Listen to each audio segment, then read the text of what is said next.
यज्ञ के द्वारा बढ़ाए हुए देवता तुम लोगों को बिना मांगे ही इच्छित भोग निश्चय ही देते रहेंगे। इस प्रकार उन देवताओं के द्वारा दिए हुए भोगों को जो पुरुष उनको बिना दिए स्वयं भोगता है, वह चोर ही है। यज्ञ से बचे हुए अन्न को खाने वाले श्रेष्ठ पुरुष सब पापों से मुक्त हो जाते हैं। और जो पापी लोग अपना शरीर पोषण करने के लिए ही अन्न पकाते हैं, वे तो पाप को ही खाते हैं। संपूर्ण प्राणी अन्न से उत्पन्न होते हैं।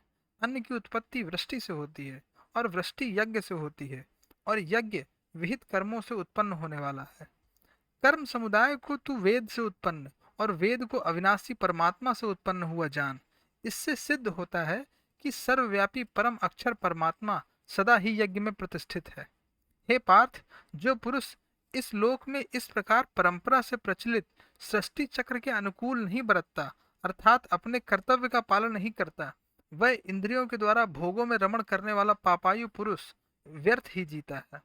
परंतु जो मनुष्य आत्मा में ही रमण करने वाला और आत्मा में ही तृप्त तथा आत्मा में ही संतुष्ट है, उसके लिए कोई कर्तव्य नहीं है।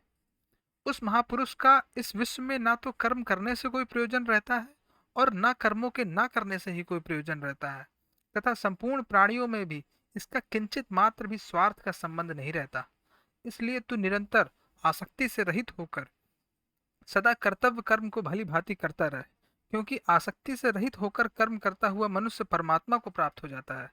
जनक आदि ज्ञानी जन भी आसक्ति रहित कर्म द्वारा ही परम सिद्धि को प्राप्त हुए थे। इसलिए तथा लोक संग्रह को देखते हुए भी तू कर्म करने के ही योग्य है, अर्थात तुझे कर्म करना ही उचित है।